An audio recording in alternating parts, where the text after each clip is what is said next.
எனக்கு இன்றைய இளைஞர்களிடத்தில் பேசுவதற்கு சில விஷயங்கள் உண்டு. தமிழ் தொடர்பாக எதை எப்படி பேசுவது? எனக்கு ஒரு அரை மணி நேரம் கொடுத்திருக்கிறீங்க. உங்களை மகிழ்விப்பதற்காக இலக்கிய காட்சிகளை சொல்லவா, அல்லது தமிழ் மொழியினுடைய மேன்மையை சொல்லவா? அதுதான் என் பணி.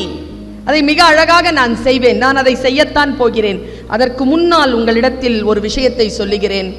இந்த உலகத்திலேயே எல்லா மொழியும், எல்லா தாய்மொழியும் இனிமையானதுதான் குழந்தைகளே. யாருடைய தாய்மொழியும் வச்சுக்கோங்களேன், அது இனிமையானதுதான்.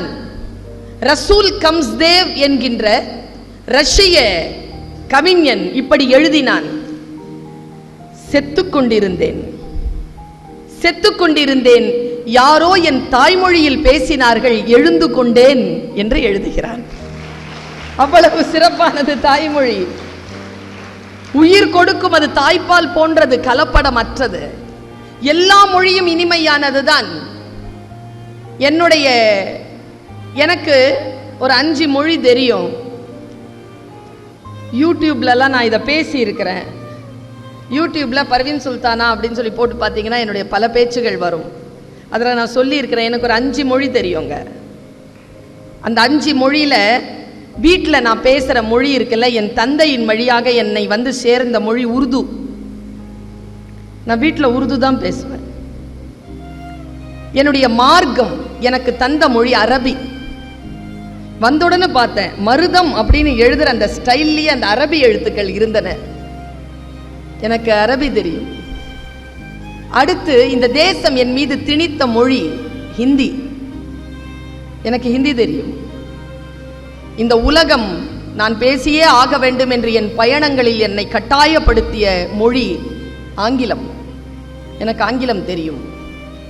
என் தாயின் மணி வயிறும், என் நிலமும், என் மண்ணும், என் கலாச்சாரமும் எனக்கு வரமாக அள்ளித்தந்த மொழி தமிழ்.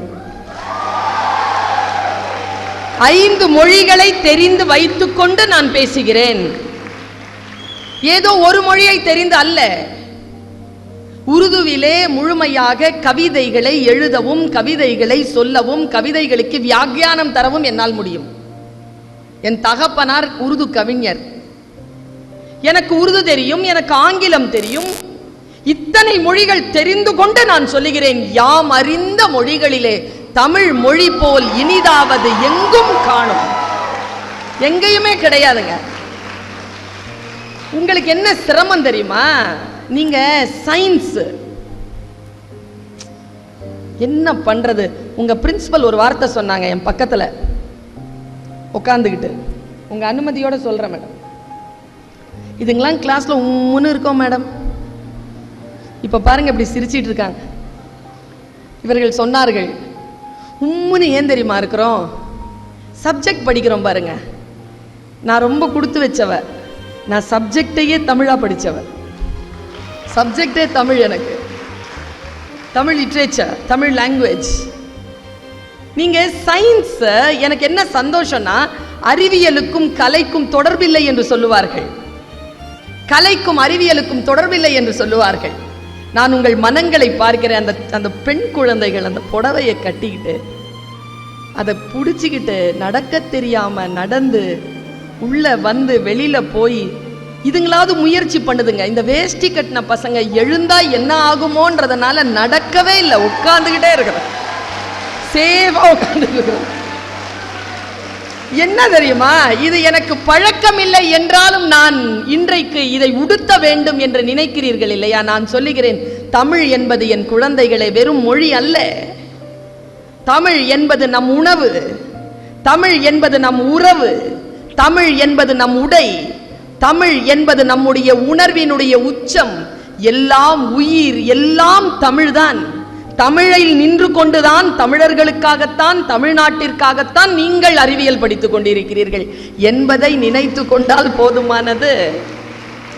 ரொம்ப சந்தோஷமாக இருக்கிறது. ஒரே ஒரு குறிப்புடன் நான் ஒரு 15-20 நிமிடங்கள் பேசுவேன். ஒரு குறிப்பை மட்டும் உங்களுக்கு தருகிறேன். தமிழினுடைய வரலாறு மிக நீண்டது குழந்தைகளே.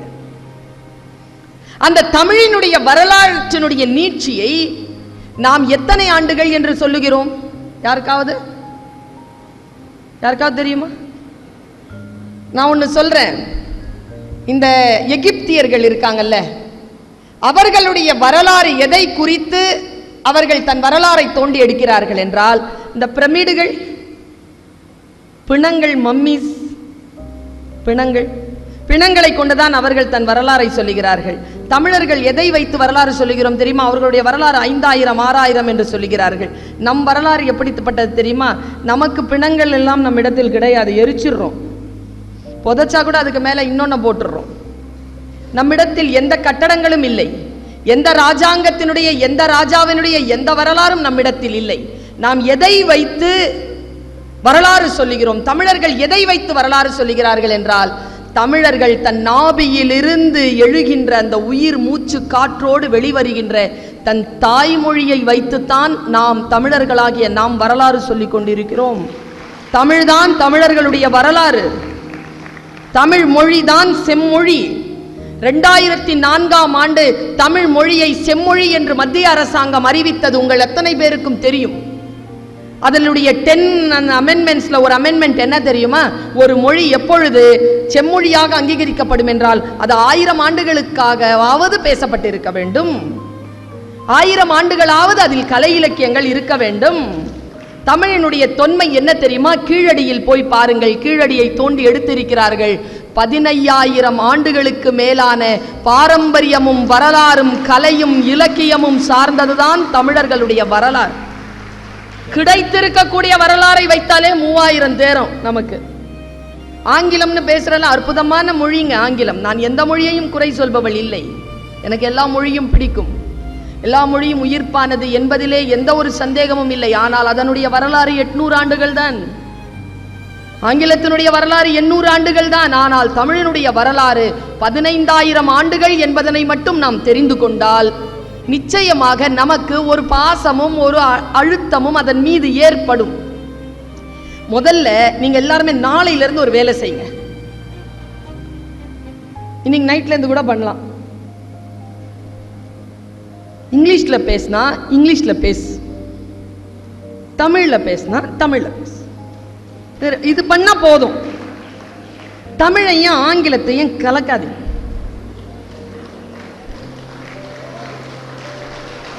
இந்த கலப்படத்துக்கு பேரே ஆங்கிலத்துல தான். அந்த கலப்படத்துக்கு என்னன்னு பேர் சொல்றான் சொல்லுக்க பாப்போம். கெட்ட வார்த்தை, சொல்லவே கூடாது. ஒரு மொழியை இன்னொரு மொழியுடன் கலத்தல். ஏர்லி மார்னிங் பெட்ல இருந்து எழுந்திருச்சு பிரஷ் பண்ணி பாத்ரூமை வாஷ் பண்ணி கிளாஸ் ரூமை ரீச் பண்ணி டிஃபன் பாக்ஸ்ல டிஃபனை பேக் பண்ணி என்ன பண்ண? இதுல பண்ணி தான். வேற நீ எடுத்து பிரிச்சு பாரு. எழுந்து பண்ணி முழுமையா சொல்றதே இல்லைங்க. ஈவினிங் 5 o'clock பஸ் ஸ்டாண்ட்ல மீட் பண்ணுவோமா? ஈவினிங் 5 o'clock பஸ் ஸ்டாண்ட் லே மீட் பண்ணுவோம் வா, பண்ணுவோம். இவ்வளவுதான் தமிழ். அதனால தான் அந்த அம்மா சொன்னாங்க வேண்டாங்க, தண்ணி குடிக்கிற மாதிரியா பேசிட்டு இருக்கிறேன்.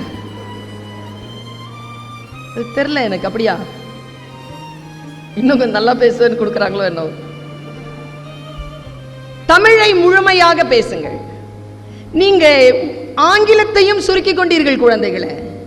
இப்ப என்ன SMS அப்படின்னா ஷார்ட் மெசேஜ் சர்வீஸ்.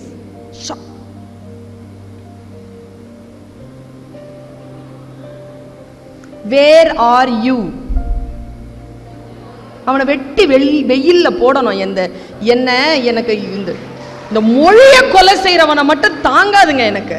நான் ஒன்று கேட்குறேன், நீ பந்தியில் உட்கார்ந்துருக்கிற, உனக்கு பாயாசமோ ஏதோ ஒரு பொரியலோ வைக்கிறாங்க, உன்னை விட்டுட்டு இன்னொருத்தனுக்கு வச்சா எப்படி வயிறு எரியும்? அதே மாதிரி தான் நம்ம மொழிக்கும். அந்த வார்த்தையை விட்டுட்டு இன்னொரு வார்த்தைக்கு போற, அந்த எழுத்தை விட்டுட்டு இன்னொரு எழுத்துக்கு போற. ஒருத்தர் இறந்து போயிட்டாருங்க, ஒருத்தர் மெசேஜ் போடுறான் RIP. என்னங்க RIPனா? எல்லாமே ஷார்ட்டா? எல்லாமே ஷார்ட்டா. 4 பேருக்கு நல்லது பண்ணணும், 4 பேர் தெரிய வேலை செய்யணும். இந்த 4 பேரோட சேர்ந்து தான் கெட்டு போறான். இந்த 4 பேர்ன்றாங்கல்ல தமிழ்ல, இந்த 4 பேர் யார் சொல்லுங்க பாப்போம். எனக்கு முந்தானத்து தாங்க தெரிஞ்சது அந்த 4 பேர் யாருன்னு. செத்தா தூக்கிட்டு போறான்ல அவன் தானா? அவனுக்காகத்தான் நாம இவ்வளவு பண்ணணுமா? செத்துட்டா 4 பேர் நமக்கு வேணும்.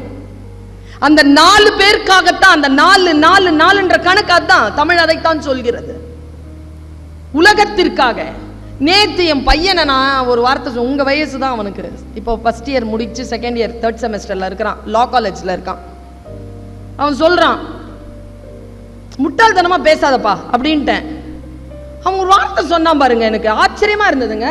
அவன் ஒன்றும் தமிழ் பேசுற பையன் இல்லை, அவன் ஆங்கிலம் தான் பேசுவான். ஆங்கிலம் பேசினா முழுமையா ஆங்கிலத்தில் பேசுவான், என்கிட்ட உருதுல பேசுவான். அதான் முட்டாள்னு திட்டாதீங்க மீ, எவ்வளவு அழகான வார்த்தை தெரியுமா முட்டாள் அப்படின்னு. நான் பாருங்க, நான் கொஞ்சம் கேட்டேன், என்னப்பா அது சொல்லு அப்படின்னு. அவன் சொல்றான், தியானம் இருக்குல்ல, தியானம்னா என்ன குழந்தைகளே? மெடிடேஷன். மொழிபெயர்ப்பா கேட்டேன். அப்படிதான் சொல்றோம் நம்ம. அப்படின்னா அந்த மொழி, அந்த மொழினா இந்த மொழி. மெடிடேட் பண்றோம்ல, தியானமா இருக்கிறோம்ல, தியானமாக இருப்பதற்கு பெயர் தான் முட்டாளம். இனிமேல் நம்ம யாரும் நம்ம பிள்ளைங்களை பாராட்டினாதான் அந்த வார்த்தையை சொல்லணுமே தவிர திட்டுறதுக்கு அந்த வார்த்தையை பயன்படுத்தக்கூடாது என்பதனை நான் தெரிந்து கொண்ட இடம். என்னன்னா ஆளுக்கால் திட்டிக்கோங்க. என்னன்னா தேர் ஓடுது இல்ல பிள்ளைகளா, தேர் ஓடும் பொழுது தேர் சக்கரம் ஒரு இடத்துல போய் முட்டிக்கும். அப்போ ஒரு ஆள் நின்றுட்டு இருப்பாங்க, அவன் கையில ஒரு சின்ன கட்டை இருக்கும், அதுக்கு அந்த கட்டைக்கு பேர் முட்டு. அவன் சாமி வருது, அவனுக்கு சாமி வேணும். அவன் தேர்ல கை பிடிச்சனா அவனுக்கு அவ்வளவு ஜன்ம சாபல்யம். ஆனா அவன் அந்த தேரை பார்க்க மாட்டான், அந்த கயிறை பார்க்க மாட்டான், அந்த சாமியை பார்க்க மாட்டான். அவன் நோக்கம் எல்லாம் சாமி சிலை மறுபடியும் கோயில் போய் சேர வேண்டும். எங்கே சக்கரம் முட்டி கொண்டாலும் அந்த முட்டை வைத்துக் கொண்டு அந்த சக்கரத்தை திருப்புகின்ற அந்த ஆளுக்கு பெயர் முட்டு ஆள். அதை திட்டா மாத்தணும் பாருங்க, அதுதான் நம்முடைய மிகப்பெரிய பெருமை. வேறு எதையும் கவனத்தில் கொள்ளாமல் தன் வேலையே செய்யக்கூடியவனை திட்டுகின்ற மரபு வந்து விட்டது நமக்கு. நீங்க கொஞ்சம் நினைச்சு பாருங்க, சொற்களில் இருக்கிறது சூட்சுமம். இலக்கியம் அழகானது, மிக மிக அழகானது. சொற்களில் எழுதக்கூடிய வார்த்தைகளை வாசிக்கக்கூடிய நிலையில் தமிழ் போல் உன்னதமான எழுத்து முறை இந்த உலகத்திலேயே கிடையாதுங்க. எத்தனை முறை வரட்டுங்க. இதுல சீனாவில் 6000க்கு மேற்பட்ட எழுத்துக்கள் தெரியுமா? 6000. இங்கிலீஷ்ல 26. ஆனா இங்கிலீஷ்ல ஒரு பிரச்சனை இருக்குங்க. இங்கிலீஷ்லக்கும் தமிழுக்கும் இருக்கிற பிரச்சனை சொல்றேன் பாரு. இப்ப என் பேர் பர்வீன் அப்படின்னா எத்தனை ஒலிங்க? எத்தனை ஒலி? பர்வீன் என்பது 4 ஒலி. ப இர் வி இன் 4 ஒலி. 4 ஒலிக்கு 4 எழுத்து தமிழ். நீ 7 எழுத்து எழுதினாதான் ஆங்கிலத்தில் எழுத முடியும் பர்வீன. ஒரு ஒலிக்கு ஒரு எழுத்து என்பது தமிழினுடைய மாண்பு. நீங்க எது வேணாலும் எடுத்து பாருங்க. அதனால் தான் தொழில்நுட்ப கட்டமைப்புகளில் உட்கார்ந்து அப்படி வந்து உட்காருது தமிழ்.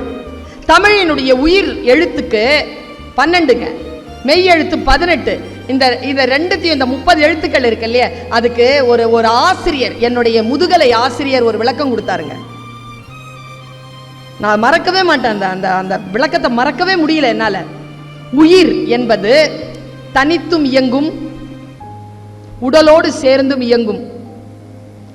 உடல் இருக்குல்ல, அது உயிரோடு சேர்ந்து மட்டும்தான் இயங்கும். இதை ஞாபகம் வச்சுக்கோ. உயிர் எழுத்து மெய் எழுத்து உனக்கு புரிஞ்சு போயிடும்னாரு. நான் எப்படின்னு கேட்டேன். உயிர் எழுத்தை உச்சரிக்க முடியும், மெய் எழுத்தை உச்சரிக்க முடியாது. உச்சரிச்சு பாருங்க பாப்போம். ஈ சொல்லாம இக்கு சொல்லணும். இக்குனால ஈ வந்துருச்சே. காற்று தடைபடுகின்ற நிலையில் இருப்பவை தான் மெய்யெழுத்துக்கள். காற்று அப்படி ரிலீஸ் ஆச்சுன்னா, உயிர் அப்படி ரிலீஸ் ஆச்சுன்னா உங்களுக்கு உயிர்மெய் எழுத்தாக அது மாறி போகும்.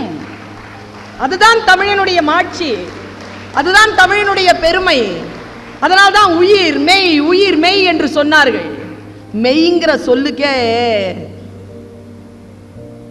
உண்மைன்னு பேருங்க. அது அது தமிழ்ல எங்க வச்சாம் பாருங்க, உடம்புக்கு வச்சாம் பாருங்க. நீங்கெல்லாம் அதை தானே ஆய்வு செய்றீங்க. மெய்யின்னு பேர் வச்சவங்க தமிழ். அதுக்கு மனசு தாங்க பொய் சொல்லும், உடம்புக்கு பொய் சொல்ல தெரியாதுங்க. அதுக்கு தெரியாது. பசிக்குதுன்னா பசிக்குது, நோய் வந்ததுன்னா நோய் வந்தது, தூக்கம்னா தூக்கம். உடம்புக்கு பொய் சொல்ல தெரியாது. அதனால் அதை மெய்யின்னு சொன்னா பாருங்க. என்ன சொல்லாடல்கள்! இடுகுறி பெயராக இருக்கட்டும், காரண பெயராக இருக்கட்டும், தமிழ் அவ்வளவு கொட்டி கிடக்கிறது. தமிழில் அழகு, அறிவு, தத்துவம். எதை சொல்ல வேண்டும்? காதல், வீரம். இந்த பையன் சிலம்பாடனா, எவ்வளவு சந்தோஷமா இருந்தது! என்ன அற்புதமான கலை அது! இந்த வீரம் அப்படிங்கிறது எவ்வளவு உன்னதமானது தமிழ்ல. தமிழினுடைய இரண்டு கண்கள், ஒன்று வீரம், ஒன்று காதல்ங்க. ரெண்டே ரெண்டு பொருள் தான் தமிழுக்கு, ஒன்னு வீரம், ஒன்னு காதல். ரெண்டு. வீரம் அப்படிங்கிறது எவ்வளவு அற்புதமானது! தமிழில் எப்படி சொல்லப்பட்டு இருக்கிறது? தமிழினுடைய மாண்புகளை பேசுகின்ற பொழுது தமிழுடைய முதல் பொருள் என்ன தெரியுமா? நான் உங்களை சொல்லுகிறேன், அறிவியல் படிக்கக்கூடிய குழந்தைகளுக்கு சொல்லுகிறேன், தமிழ் கலாச்சாரம் என்பது வெறும் கலைகள் அல்ல. தமிழனுடைய முதல் பொருள் என்ன தெரியுமா? இன்றைக்கு அதற்குத்தான் விபத்து வந்திருக்கிறது, அதை காப்பாத்திக்கோங்க. தமிழினுடைய முதல் பொருள் நிலம். நிலம்தான் தமிழனுடைய முதல் பொருள். மலையும் மலை சார்ந்த இடமும், கடலும் கடல் சார்ந்த இடமும், மருதம் வயலும் வயல் சார்ந்த இடமும், நெய்தல் கடல், மருதம் வயல், முல்லை காடு, காடும் காடு சார்ந்த இடமும், பாலை மணலும் மணல் சார்ந்த இடமும் இல்லை. மணலும் மணல் சார்ந்த இடம் பாலை இல்லை. குறிஞ்சியும் முல்லையும் முறைமையில் திரிந்து பாலை என்றொரு படிமம் கொள்ளும். வறட்சிதான் பாலை. வறண்ட பகுதிக்கு பேர்தான் பாலை. அது காடாக இருக்கட்டும், மலையாக இருக்கட்டும், வறண்டு போனால் அது பாலையாகும். தமிழ் அப்படிப்பட்ட மொழி. தமிழ்ல இருக்கிற மாதிரி எனக்கு தெரியலீங்க. நான் எத்தனையோ தேடி தேடி போறேன். தமிழில் கிடைக்கக்கூடிய வீரம், நான் ஒரே ஒரு குறளை மட்டும் சொல்றேன். நான் ரொம்ப ரசிச்ச குறளுங்க. ஒரு காட்சி. இப்ப இந்த குழந்தைகள், இந்த முன்னால உட்கார்ந்து இருக்கிறார் ஐயா, இந்த காலத்துல எல்லாம் போயிடுச்சுங்க. உங்க காலத்துல என்ன தெரியுமா உங்களுக்கு சிக்கல்? உங்க மூளைக்குள்ள ஒரு கேமரா இருக்குங்க. அந்த கேமரா ஆஃப் ஆகி ஒரு 12-13 வருஷம் ஆச்சுங்க. எல்லாம் அடுத்தவன் காட்டுற காட்சியை இதுல பார்த்துட்டு, அடுத்தவன் காட்டுற காட்சியை பார்க்குறோம். மூளைக்குள்ள ஒரு இமேஜினேஷன் இருந்தது. இருக்கா இப்போ உங்களுக்கு இமேஜினேஷன்? அதனால தான் அவங்க சொன்னாங்க தமிழ் நூல்களை படியுங்கள், தீர்மானத்தில் 1. இமேஜினேஷன் வருமே. தாய்மொழியில் படிப்பதனால் கற்பனை திறன் அதிகரிக்குமே. ஐன்ஸ்டீன் சொல்லுகிறான், knowledge is more important but imagination is more than knowledge. Einstein. Imagine பண்ணணுமே. ஒரு புத்தகத்தை வாசிச்சா தானே இமேஜினேஷன் வருது. டிவி பார்த்தா எங்க வருது? இந்த கொள்ளிக்கட்டையை முறைச்சிட்டு இருந்தா எங்க வருது? இல்லையே, கற்பனை போயிடுச்சே. மெசேஜே வந்திருக்காதுங்க. சும்மா பார்ப்பான். அந்த ரேப்பரை பார்க்கணும் அவனுக்கு, அவ்வளவுதான். ரேப்பர் மேனியான்னு பேர். இதுக்கு ரேப்பரை பார்த்துக்கணும். எவனாவது கூப்பிட்டுருப்பானோ, ஏதாவது மெசேஜ் வந்திருக்குமோ. நான் ஒன்று சொல்கிறேன், இப்போ உங்களுக்குலாம் இன்னொரு 5-6 வருஷத்தில் கல்யாணம் ஆகுமா? அவ்வளோ நாளான்னு கேட்குறியா? கல்யாணம் ஆகுமாம்மா? ஜாதகம்லாம் மாற்றிக்காத. ஒன்று செய், உன் கையில் இருக்கிற மொபைலை அந்த பொண்ணுக்கிட்ட ஒரு 3 நாள் கொடு. அந்த பொண்ணுடைய மொபைலை உங்ககிட்ட ஒரு 3 நாள் வச்சுக்கோ. உங்கள் 2 பேருக்குமே கெமிஸ்ட்ரி ஒர்க் அவுட் ஆச்சுன்னா கல்யாணம் பண்ணிக்கும். என்னங்க இது? தமிழை வாசியுங்கள். ஒழுக்கம் என்றால் என்ன? அழகு என்றால் என்ன?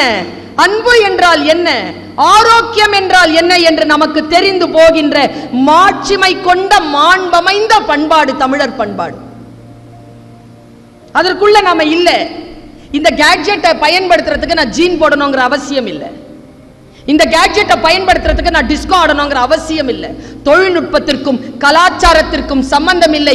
என் கலாச்சாரத்தை நான் விட்டு கொடுக்க மாட்டேன் என்று சொல்லுவதற்கு பெயர்தான் மேன்மையான வளர்ச்சியாக இருக்க முடியும் என்பது என் கணிப்பு. நான் ஒரே ஒரு வீரம் மட்டும் சொல்றேன். தமிழனுடைய வீரம் வந்து இன்னைக்கு இருக்கக்கூடிய வீரம்லாம் இல்லைங்க. இன்னைக்கு ஆக்சிடென்ட்ல மேடம், ஒரு காலத்துல ஆக்சிடென்ட் ஆச்சுன்னா உதவி செய்வாங்க. இப்போ செல்ஃபி எடுக்கிறான். ஆக்சிடென்ட் ஆகி கிடக்கிறத செல்ஃபி எடுக்கிறான். இன்னைக்கு ஒரு ஆள் சோடா சோடான்னு கத்துனான். சோடா வாங்கிட்டு வந்து கொடுத்தாங்க. அடிப்பட்டவனுக்கு கொடுக்கல, அவன் குடிக்கிறான். எனக்கு ரத்தத்தை பார்த்தா படபடப்பாயிடும் அப்படின்ட்டு. உதவி செய்பவர்கள் இல்லை. என் காலத்திலும் ஐயா காலத்திலும் யாராவது 2 பேர் சண்டை போட்டுட்டு இருந்தா உள்ள புகுந்து விளக்க மாட்டாயா? விளக்க மாட்டோம். இன்னைக்கு விளக்குறோமா? இல்ல. இன்றைய கலாச்சாரம் மாறி போனது. வீரம் என்கின்ற விஷயம் மாறி போனது. உங்க மனசு அப்படி திருப்பி போடுற மாதிரி. இன்னைக்கு காலையில விகடன்ல ஒரு விஷயம் படிச்சேங்க. 10 செகண்ட் கதை. 10 செகண்ட் கதை தமிழ்ல. நீ ஆங்கிலத்துலலாம் இந்த உணர்வை எழுதவே முடியாது. ஹிந்தியில கூட எழுத முடியாது. வேற மாதிரியா தான் எழுதணும். மலையாளத்துல கூட முடியாதுன்னு நினைக்கிறேன் நான். தமிழர்களுடைய நிலம் மருதம். மருத நிலத்திற்கு சொந்தக்காரர்கள் நாம். இந்த மருத நிலம் இருக்குல்ல, வயல், அதை பத்தி ஒரு சின்ன 10 செகண்ட் 4 வரியில முடிஞ்சது. தன் பாரம்பரிய வயலை விற்று தாத்தா வாங்கிய புது காரில் தான் சாகும் வரை ஏறவே இல்லை பாட்டி. இந்த ஒரு கதைங்க மனசை ஒண்ணுமில்லாம ஆக்கிருச்சுங்க. காலையில இருந்து நான் அதுக்குள்ளேயே இருக்கிறேன்.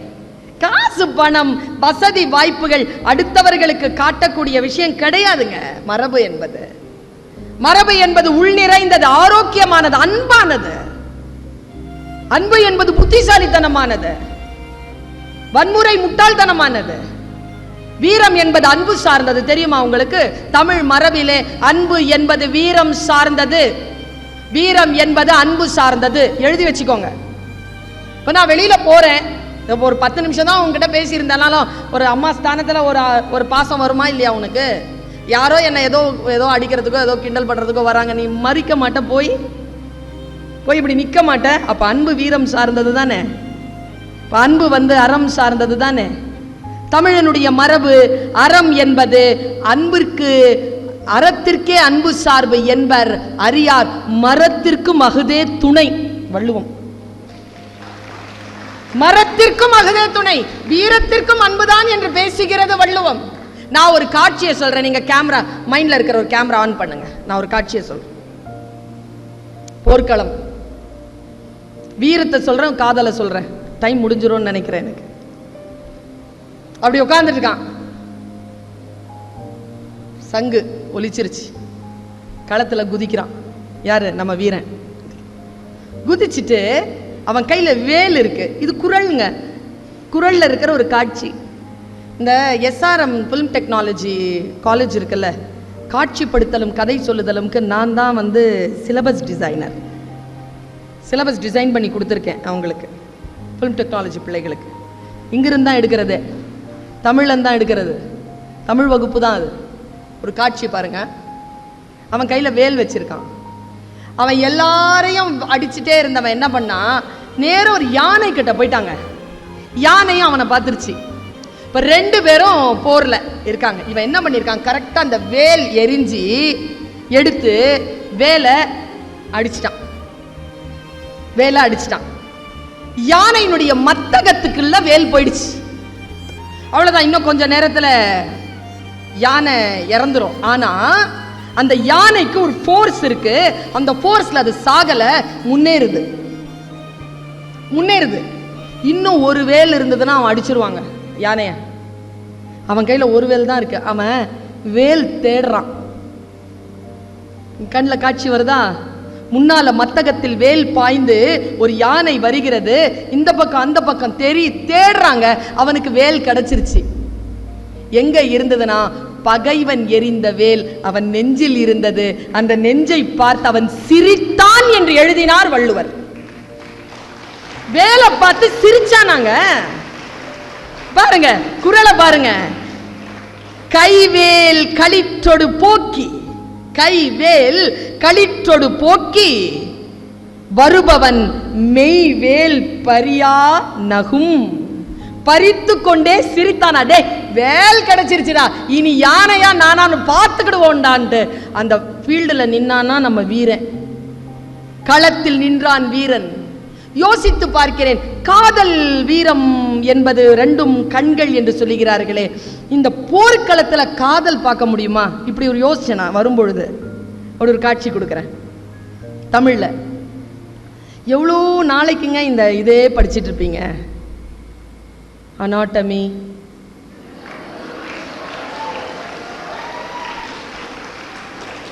கெமிஸ்ட்ரி, ஆர்கானிக் கெமிஸ்ட்ரி, கொஞ்சம் ஒரு 40 மினிட்ஸ் 45 மினிட்ஸ் தமிழுக்கு கொடுங்க. சுகானுபவம்ங்க, ஒரு அருவியில் குளிக்கிற மாதிரி சுகானுபவம். பாரு, தமிழ்ல ஃபால்ஸ் அப்படின்னு ஆங்கிலத்தில் சொல்றோம்ல, தமிழ்ல என்னங்க சொல்றோம் அதுக்கு? Very good. நீர்வீழ்ச்சின்னு சொல்லி இருந்தேன்னு வச்சுக்க. நீருக்கு ஏதுங்க வீழ்ச்சி? நீருக்கு ஏது வீழ்ச்சி? நீர் எப்படி வீழும்? நீர் விழும், நீர் குதிக்கும். நீர் வீழ்ச்சி கிடையாது, நீருக்கு வீழ்ச்சியே கிடையாது. அது தப்பான சொல், எடுத்துடணும். அருவி தமிழ்ல மட்டும் எடுத்து பாருங்க, நீர்நிலைக்கு மட்டும் எனக்கு தெரிஞ்சு 26 பேர் இருக்குங்க. வாவி, அருவி, கிணறு, ஓடை, கடல், முன்னீர், ஊருணி, நீ தேடிக்கிட்டே போங்க. ஊற்று, சுனை, எத்தனை நீர்நிலைகள். அந்த நீர்நிலைகளினுடைய அந்த அழகு அருமையான மனதை மலர்த்தி காட்டுகின்ற பூங்க பூ. நான் எனக்கு உணர்ச்சிகள் மோதுகிறது, நான் தடுமாறுகிறேன். இங்கிலீஷ்ல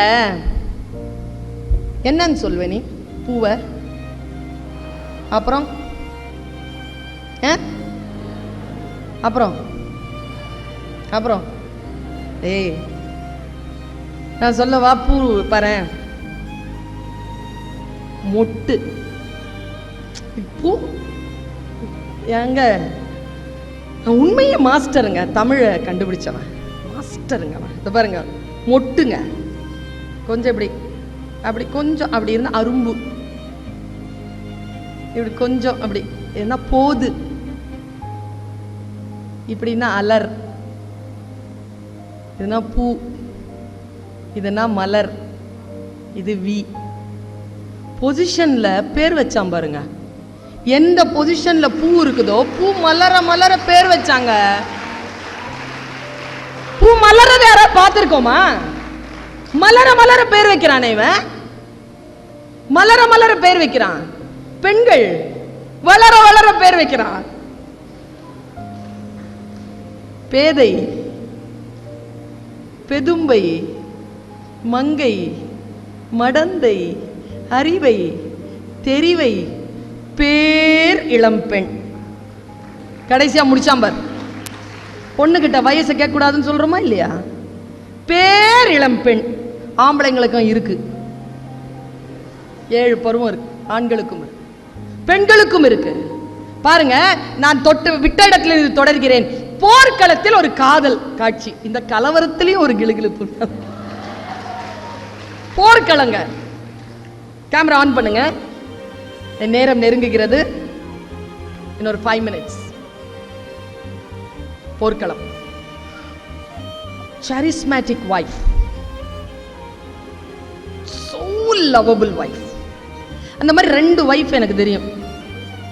ஒன்னு மிஸ்ஸஸ் தசரதன் கைகேயி, ஒன்னு மிஸ்ஸஸ் ஷாஜஹான் மும்தாஸ். இந்த 2 பேரையுமே போர்க்களத்துக்கே கூட்டு போவானுங்களாம்.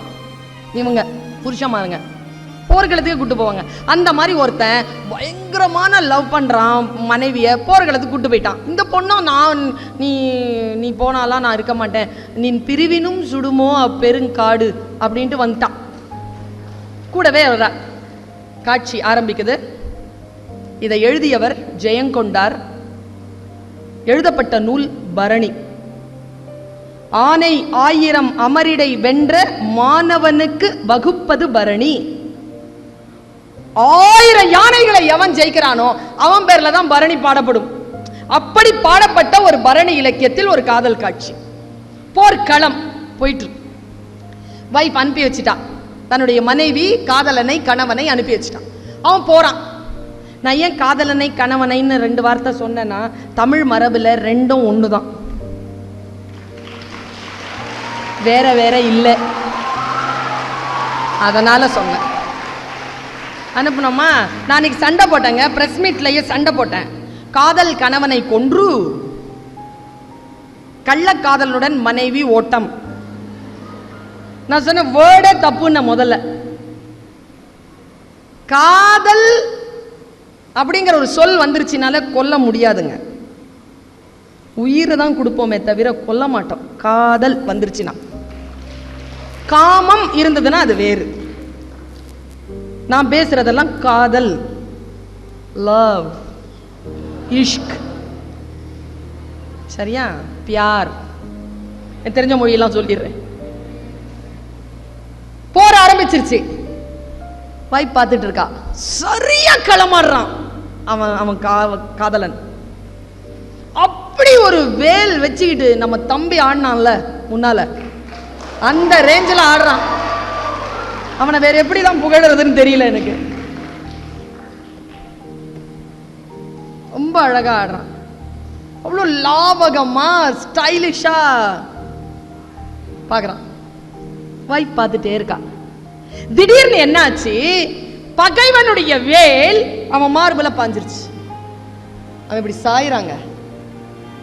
வேல் பாஞ்சா எவ்வளவு நொடிகள் இல்லைங்க சாய்வான், எவ்வளவு நொடிகள், 5 seconds, அவ்வளவு தூரம் நிக்குமா பாடி? நின்ன அப்படி சாயிறாங்க. எங்க இருந்தோ அவ வேல் பாஞ்சதை பார்த்த உடனே நேரா ஓடி வந்தாலாம். பாருங்களேன், ஆயிரக்கணக்கானவர்கள் களமாடி கொண்டிருக்கக்கூடிய அவையில் தன் கணவனை சரியா கண்டுபிடிச்சா பாருங்க, அதுவே காதல் தானே. 1000 பார்வையிலே உன் பார்வையை நான் அறிவேன், உன் காலடி ஓசையிலே அந்த காதலை நான் அறிவேன். கண்ணதாசன்லாம் பிரம்மாண்டம். எனக்கு கண்ணதாசன் ரொம்ப பிடிக்கும். ஒரு நீங்க உடலை ஆராயிற மருத்துவர்கள் தானே. ஒரு கணவன் வந்து மனைவியினுடைய உடல்ல எல்லா பகுதிகளையும் தொட்டு விடலாம், ஒரு பகுதியை மட்டும் தொடவே முடியாது. அதுக்கு பேர் கண்ணு. நான் உன்னை ரொம்ப காதலிக்கிறேன்னு கண்ணை தொட முடியாது.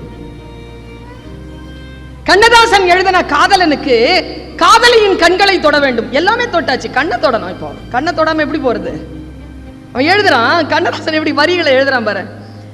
1000 பார்வையிலே உன் பார்வையை நான் அறிவேன், உன் காலடி ஓசையிலே அந்த காதலை நான் அறிவேன், அந்த காற்றினில் நான் கலந்தேன், உன் கண்களை தழுவுகின்றேன்.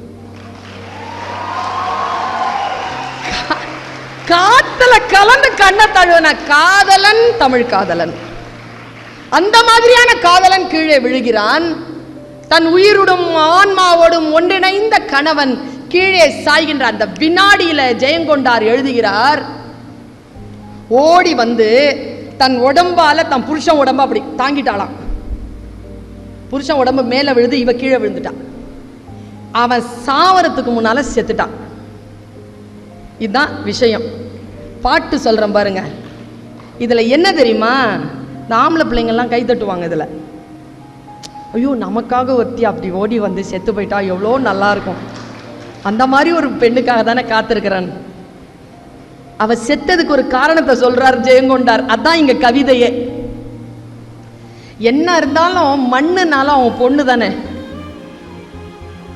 கீழே விழுந்தா அவன் மண்ணு என்கின்ற பெண்ணின் உடலை தானே தழுவான். தன் கொழுனன் மண்மகளை தழுவாள் முன் தன் உடலால் தாங்குவாளை காண்மின் காண்மின். ஒரு பாயிண்டா. அடுத்த பாயிண்ட், இந்த மாதிரி வீர மரணம் அடைஞ்சி மேல் லோகத்துக்கு போயிட்டாங்கன்னா அவங்களுக்கு தான் கண்ணழகிகளும் உடல் அழகிகளும் பரிசாக இறைவனால் கொடுக்கப்படுமே. ஊர்வசி, ரம்ப, மேனக்க எல்லாம் அங்க நின்று உங்களை வரவேற்பாங்க, நீங்க இங்க வந்து வீர மரணம் அடைஞ்சா அப்படின்ட்டு ஒரு ஐதீகம் இருக்கு இல்லையா. அதனால தன் கணவன் செத்துட்டானா அங்க போன உடனே யாராவது ஒரு பெண் வந்து, விண்ணாட்டு மகளிர் தன் கணவன் உயிரை புணரா முன்னம் தன் ஆவி ஒக்க விடுவாளை காண்மின் காண்மின். மண்மகள் தழுவாள் முன் தன் உடலால் தாங்கி விண்ணாட்டு பெண்கள் அவன் உயிரை புணர்வதற்கு முன்பு தன் ஆவி ஒக்க விடுவாளை காட்டுகிறார் ஜெயங்கொண்டார் பரணியில். நீங்கள்லாம் என்ன பண்ணணும்னா MBBSல ஃபர்ஸ்ட் 2 இயர்ஸ்க்கு ஒரு 4 செமஸ்டராவது தமிழை பாடமா வைக்கிறதுக்கு போராடுங்க. இல்ல ஒரு 2 செமஸ்டராவது படிங்கிற. நான் 5 வருஷம் படிச்சு என்ன பண்ண போறீங்க? அவ்வளவு நோய் இருக்குது. நீங்க கொஞ்சம் நலமடையணும்னு சொன்னா ஒரு 2 செமஸ்டராவது மொழி படிங்க, தமிழ் மொழி படிங்க. இல்லைன்னா ஒன்று செய்யுங்க, லீவ் போட்டுட்டு என் கிளாஸ் அட்டன் பண்ணுங்க. நான் இப்படி தான் எடுப்பேன் கிளாஸை. என் கிளாஸில் யாரும் ஃபெயில் ஆகிறது கிடையாது. 2 கவிதை மட்டும் சொல்லிட்டு போகிறேன் மேடம். 2 கவிதை, ரொம்ப மனசுக்கு பிடிச்ச கவிதை. 2 கவிதையும் உங்களை மாதிரி ஒரு பையன் எழுதின கவிதை. எனக்கு நான் ஸ்கூலுக்கு காலேஜ் போகிறதுக்கு முன்னால் ஸ்கூல் போயிருந்தேன். உங்களை சொல்கிறேன் பாருங்களேன், உங்களுக்கெல்லாம் கவிதை வரும், அது வயசு கோளாறுல வரும். ஃபஸ்ட்டு எழுதுங்கிற நான் தப்பில்லை. யாராவது படித்தா கிண்டல் பண்ணுவாங்க நம்மளை. உன் பாதம் பட்ட இடத்தில் நான் சாதம் போட்டு சாப்பிடுவேன், அப்படிதான் ஃபஸ்ட்டு வரும். தப்பில்லைங்கிற நான் எழுதிரு. தட்டி பார்த்தேன் கொட்டாங்குச்சி, கீழே பார்த்தேன் கற்பாம்பூச்சி, எடுத்து பார்த்தேன் செத்து போச்சு, கீழே விட்டா ஓடி போச்சு. எழுதுங்கிற. கிண்டலா வந்தாலும் எழுது. எழுத்து நல்லது, அது ரிஃபைன் ஆகும், போக போக ரிஃபைன் ஆகும். என் கிளாஸ்ல 9th ஸ்டாண்டர்ட் பாய்ங்க, நான் இது பல மேடைகளில் சொல்லியிருக்கேன், இந்த குழந்தைகளுக்கு அது புதுசுங்கிறதுனால சொல்கிறேன். நான் MA முடிச்சுட்டு ஃப்ரெஷ் கிராஜுவேட். எனக்கு வந்து ஒரு 3 மாதம் ஸ்கூல் டீச்சராக இருக்கிறதுக்கு வேலைக்கு வாய்ப்பு கிடைச்சிதுங்க. நான் கொஞ்சம் வறுமையில் இருந்தவ, எனக்கு என் பெட்ரோலுக்கு காசு வேணும். அதனால் நான் காலேஜில் யூனிவர்சிட்டியில் பர்மிஷன் வாங்கிட்டு இங்கே போய் ஜாயின் பண்ணேங்க. MA ஃப்ரெஷ் கிராஜுவேட்னா 4th இயர் 5th இயர் படிக்கிற ஒரு வயசு எனக்கு. சரின்னு போய் உட்காந்தேன். டிபார்ட்மெண்ட்டில் சரியான வரவேற்பு இல்லை ஸ்கூலில், ஏன்னா புது ஆள் வந்திருக்கு உள்ளன்னு. 3 மாதம் இருக்க போகிறேன் வேற. அது ஆட்டிடியூட் காட்டுவாங்கல்ல, இங்கெல்லாம் எப்படின்னு தெரில, அங்கே காட்டுவாங்க, பயங்கரமாக காட்டுவாங்க. நான் சரின்னு உட்காந்துட்டு இருந்தேன். எல்லாரும் போயிட்டாங்க, எனக்கு கிளாஸ் இல்லை. ஒரு நல்ல வளர்த்தியான ஒரு பையங்க, வளர்த்தியான ஒரு பையன் அப்படியே போனான், கிராஸ் பண்ணான், நின்று இப்படி பின்னால் வந்தான் பாருங்க. வந்து இப்படி பார்த்தான். எவ்வளோ பயமாக இருக்கும் தெரியுமா? அப்போது திக்குன்னுச்சு எனக்கு. சரி நம்ம போயிட்டான். மறுபடியும் இப்படி கொஞ்ச நேரம் பார்த்துட்டு போயிட்டான். அப்புறம் அவன் கிளாஸில் போனால் அவன் இருக்கிறான் பின்னால். நான் அறத்துப்பால் நடத்திட்டு இருக்கிறேன். பின்னால் உட்காந்து குடு குடுன்னு ஏதோ எழுதுறான். நான் இப்படி பேசினா இப்படி இருக்கணும் அவை. யாராவது ஏதாவது குனிஞ்சு ஏதாவது வேலை செஞ்சால் கண்டுபிடிச்சிருவேன். இருக்கக்கூடாது அப்படி. என் கிளாஸ் அப்படி இருக்காது. அப்படி தீப்பத்தி போட்டால் அப்படி பற்றி எரியும், குப்புன்னு எரியும், அப்படி இருக்கும் கிளாஸ். அப்படி பார்த்துட்டே இருக்கிறேன். அவன் குடுன்னு ஏதோ எழுதுறான். கொஞ்ச நேரத்துக்கு முன்னாடி இந்த தம்பி எழுதிட்டு இருந்துச்சு, எழுதிட்டே இருந்தான். வெறுப்பாக இருந்துச்சு. ஏய் என்னடா, யாரா அது, என்ன பண்ணுறாரு? அவன் எழுந்திருச்சுல, நீங்கள் பேசுகிறீங்க, நான் என்னன்னு கேட்டேனா அப்படின்னு உட்காடுறான். இந்த பாரு, நான் வெளியில் வந்தால் தான் பயந்த மாதிரி நடிப்பேன், மேடையிலலாம் வந்துட்டேன், கிளாஸ்லலாம் வந்துட்டேன்னா சிங்கம் புலி யானை கூட ஒன்றும் பண்ண முடியாது, அந்த அளவுக்கு இருப்பேன் ஃபோர்ஸ்ஃபுல்லாக. அவன் என்ன பண்ணிட்டான், மறுபடியும் குடுன்னு இருந்தான். இந்த மாதிரி ஒரு பையன் என்ன பண்ணா, பின்னால் பக்கத்தில் உட்காந்துருந்தவன் கவிதை எழுதுறான் மிஸ் அப்படின்ட்டு அவன் டைரியை புழுங்கிட்டு வந்து என்கிட்ட கொடுத்துட்டு முன்னால் உட்காந்துட்டான் உஷாரா, பின்னால் போன அடிப்பான்ட்டு. நான் பிரித்து படிக்கிறேங்க என்ன எழுதுறான்ட்டு. 14 வயசு மேடம், 14 இயர்ஸ். பியூட்டிஃபுல்லாக ஒரு, எனக்கு ஃபோட்டோகிராஃபிக்கல் மெமரி. எனக்கு ஒரு 500-600 கம்பராமாயணம் பாட்டு தெரியும், பார்த்தா மனப்பாடம் ஆகிடும். இப்படி எதுனா அப்சர்வேஷன் தான், அதான் வந்து வெற்றியின் ரகசியம், வேறு எதுவுமே கிடையாது. ப்ரொஃபஷ்னலுக்கான சீக்ரெட்டே அதுதான், அப்சர்வேஷன் ஆனில் இருக்கணும், ஆர்டிகுலேஷன் பண்ணணும், அதுதான். அது பண்ணிடுவேன் நான். அப்படியே கப்புன்னு மனப்பாடம் ஆயிடுச்சு ஃபோட்டோகிராஃபிக்கல் மெமரி. இதுதான். 4 வித பண்புகளும் இருக்கும், ஃப்ரெஷ்ஷாக எழுதியிருக்கான். 4 வித பண்புகளும் இருக்கும், அவள் நாவசைய 4 முறை பிறக்கும். 14 வயசு, 9th ஸ்டாண்டர்ட். 4 வித பண்புகளும் இருக்கும், அவள் நாவசைய 4 முறை பிறக்கும், விழி சந்திரனோ சூரியனோ என்று தினம் மையமெழ கண்களிலே ஜாடை பல தெரிக்கும், உடல் சிலிர்க்கும். அன்றொரு நாள் பெண்ணவளை பார்த்தேன், அன்றொரு நாள் பெண்ணவளை பார்த்தேன், அந்த பெண் அழகை கண்டு மனம் வேர்த்தேன்.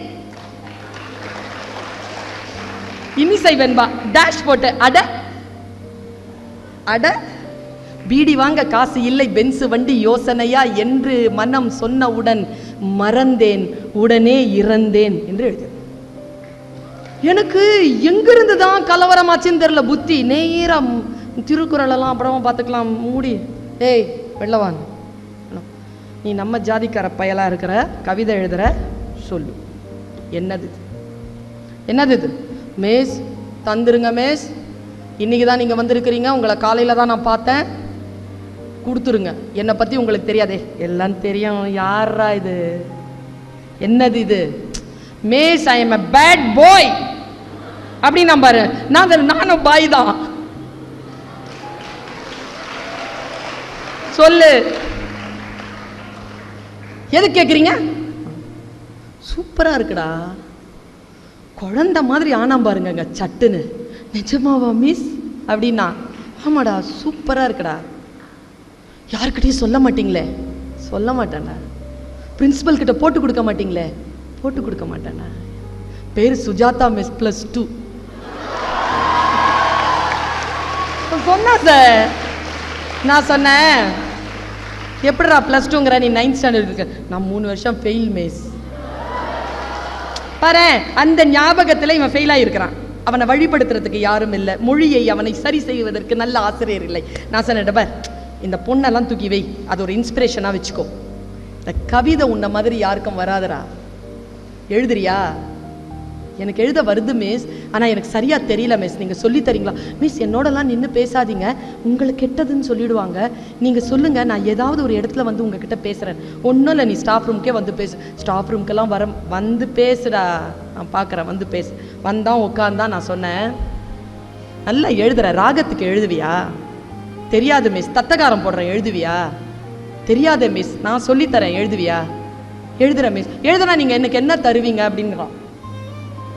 இந்த குழந்தைல உனக்கு என்னடா வேணும்? அவன் என்ன தெரியுமா அங்கே கேட்டான்? பாரதிதாசன் கவிதைகள் கேட்டாங்க. 9th ஸ்டாண்டர்ட் பாய் என்கிட்ட கேட்டது பாரதிதாசன் கவிதைகள். வாங்கி தரேன்டா, உனக்கு வாங்கி தரேன். சுந்தரராமசாமியின் புளிய மரத்தின் கதை இருக்கு, அதையும் படி, அதையும் வாங்கி தரேன்னு சொன்னேன். அது என்னன்னு தெரியாது மிஸ். படி, வாசிப்பு பழக்கத்தை வச்சுக்கோ. உங்களுக்கு இன்னைக்கு சொல்றேன், நூல்னு பேர் வச்சான் பார் தமிழன் புக்குக்கு. ஏன் யோசிச்சு பார்த்துருக்கீங்களா? வலம்புரி ஜான் சொன்னாரு, காதுகள் என்கின்ற இந்த துளைகளில் நல்ல நூல் நுழைந்தால் என்ன நடக்கும் அப்படிங்கிறத சொல்றதுக்கு சொல்றார். ஊசியின் காதுகளில் நூல் நுழைந்தால் அது ஆடையின் கிழிசல்களை தைக்கும். நல்ல காதுகள் என்கின்ற இந்த துளைகளில் நல்ல நூல்கள் நுழைந்தால் இதயத்தில் இருக்கக்கூடிய கிழிசல்கள் தைக்க உதவும். அதனால் நூல் என்று பெயர் வைத்தான் தமிழன். நூல் வாசிக்கணுங்க. ஒரு நூலுக்கு நாம் செய்யக்கூடிய ஆகப்பெரிய அவமரியாதை அதை வாசிக்காமல் இருப்பதுதான். இதுவரைக்கும் நீங்கள் எந்த நூலையும் காசு கொடுத்து வாங்கியதே கிடையாது. வாங்கியது எல்லாம் காகித கூலியும் அச்சுக்கூலியும் தவிர எந்த நூலையும் காசு கொடுத்து உங்களால் வாங்கிவிடவே முடியாது. சிந்தனைகளை எப்படி பணம் கொடுத்து வாங்க முடியும்? அவ்வளவு உயர்ந்தது புத்தகங்கள். அவன் புத்தகத்தை கேட்டான், தரேன்டான. எப்படி மிஸ் எழுதுறது? ஒரு பாட்டு சொல்றேன்டா, எழுது நீ. தான தனந்தன தான தனந்தன தானா தன தான தனந்தன தான தனந்தன தானா. தெரியல மிஸ். சரி இப்படி சொல்றேன், அந்த வயசு பையனுக்கு புரியுற மாதிரி. அவ வானத்து நிலாவை வளைச்சி போட்டு வச்சிருக்கா பொட்டு. அவ வானத்து நிலாவை வளைச்சி போட்டு வச்சிருக்கா பொட்டு, அது அத்தா மனசை தொட்டு. இவ்வளவுதான் கவிதை. எழுதுவியான? விட்டுருங்க மிஸ், நான் எழுதிக்கிறேன்ட்டான். விட்டுருங்க நான் எழுதிக்கிறேன்ட்டான். எழுதிட்டு வந்தாங்க. அதை சொல்லிட்டு நான் நான் போறேன். எழுதுங்க குழந்தைகளை, படியுங்க, எழுதுங்க. உங்களுக்கு என்று ஒரு உலகத்தை உருவாக்கி கொள்ளுங்கள். ரொம்ப நேரம் ஃப்ரெண்ட்ஸோடையே இருக்காதீங்க. தனிமையில் புத்தகத்தோடு இருங்கள், வாசிங்க. ரொம்ப அற்புதமான ஒரு ஃபீல். வகுப்பறைகளில் இருந்து வெளியேறி நூலகங்களில் உங்களுடைய துறை சார்ந்த நூல்களை மட்டும் வாசிக்காமல் இலக்கியங்களை வாசித்து அதில் கொஞ்ச நேரம் அப்படி இளைப்பாரி கொண்டு வாருங்கள். அது உங்களுக்கு ஆயுளை கூட்டி தரும், உங்களுக்கு சக்தி நிலையை கூட்டி தரும். நான் சொல்லுகிறேன். அவன் குழந்தை வந்து அடுத்த நாள் டைரி கொடுத்தான், எழுதியிருந்தாங்க. அதுவும் எனக்கு போட்டோகிராஃபிக்கல் மெமரி. அப்படியே சொல்றேன். கண்ணுக்குள்ளி இருக்கு காவேரி போல காத்து இருக்கும் பொண்ணு. அந்த பொண்ணை பத்தி தான் எழுதியிருக்கிறான். அவனால் அங்கிருந்து வெளியில ஏற முடியல, அவனுக்கு இன்னும் பயிற்சி தேவை. நான் சொன்ன வானத்து நிலாவை வளைச்சி போட்டு வச்சிருக்கா பொட்டு. அவன் சொல்றான் கண்ணுக்குள்ளி இருக்கு காவேரி போல காத்து இருக்கும் பொண்ணு. அப்ப காவேரி வரல. பிரச்சனை, காவிரி பிரச்சனை தலை விரிச்சு ஆடுற நேரம் அவன் எழுதுறான், கண்ணுக்குள்ளிருக்கு காவிரி போல காத்திருக்கும் பொண்ணே, பக்கம் ஓடிவாடி என் கண்ணே, நான் காத்து காத்து நின்னு மனசு வாடி போச்சு ஏங்கி, என்னை வாட்டுவதேனோ பாங்கி. பாங்கினா தோழி, சங்க இலக்கியங்கள். அவனுக்குள்ள இருக்குங்க வார்த்தைகள். பெய்யும் மழையில மின்னல போல முகத்தை நீயும் காட்டி, என் உசுர கொஞ்சம் வாட்டி, நான் செத்து செத்து பொழைக்க நீயும் போகிறியே நில்லு, என்னை கொல்லுவதேன்னு சொல்லு. நீ ஓடக்கரையில வளைஞ்சு நெளிஞ்சு நடக்க அழக பார்த்து, இந்த அன்னசில் இருக்குது வேத்து, வழி போகும்போது நின்னு முகத்தை நீயும் கொஞ்சம் காட்டு, இந்த உசுரை இன்னும் வாட்டு. நீ வையற போதில வளைஞ்சு நெளிஞ்சு கோலம் போட்டு பழக அத்தான் ரசிக்க அந்த அழக, உன் கொலுசு சத்தம் குலுங்க குலுங்க ஏங்குதடி நெஞ்சு வஞ்சி, நீயும் வந்து கொஞ்சு என் மாம வீட்டு மயில நீயும் மாறி போகலாமா, என்னை வாட்டி வதக்கலாமா, நான் கொஞ்சம் கொஞ்சம் வஞ்சி நீயும் மிஞ்சி போகலாமா, மனசை போட்டு மிதிக்கலாமா. முடிச்சுட்டான். நான் சொன்னேன், இல்லடா கவிதை முடியலடான்னு. என்ன மிஸ் சொல்றீங்க? நான் கவிதை முடியலடா, மனசை போட்டு மிதிக்கலாமான்னு முடிச்சிருக்க. அறம்பாடுற வேணாம், நல்லதா முடி, நல்லதா அவன் வாழ்க்கை நல்லா இருக்கணும்னு நினைக்கிறேண்ணா, நல்லதா முடி. சரி மேடம். அடுத்த நாள் எழுதுறாங்க, ஒரே ஒரு பேரா எழுதிட்டு வந்தான், நீ காலு மேல காலை போட்டு அலைஞ்ச தண்ணி மேல, நீ காலு மேல காலை போட்டு அலைஞ்ச தண்ணி மேல என் மனசு பதிஞ்சதால, நான் ஓட்ட போட்ட ஓடம் போல ஆடுறேண்டி சாலம், நாம கூடுவது எந்த காலம். குழந்தைகளே எழுதுங்கள், என் அனுபவத்தை நான் சொல்லுகிறேன்.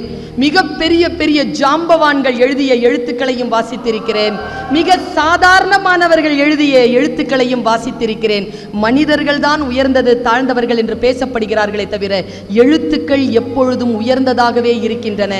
அந்த உயர்ந்த எழுத்துக்களை கைவசப்படக்கூடிய வாய்ப்பும் பாக்கியமும் ஆசீர்வாதமும் உங்களுக்கு கிடைக்க வேண்டும் என்கின்ற வேட்கையோடு உங்கள் அத்துணை பேருக்கு மீண்டும் தமிழ் வாழ்த்தை வெளிப்படுத்தி வாய்ப்புக்கு நன்றி பாராட்டி விடைபெறுகிறேன். நன்றி, வணக்கம்.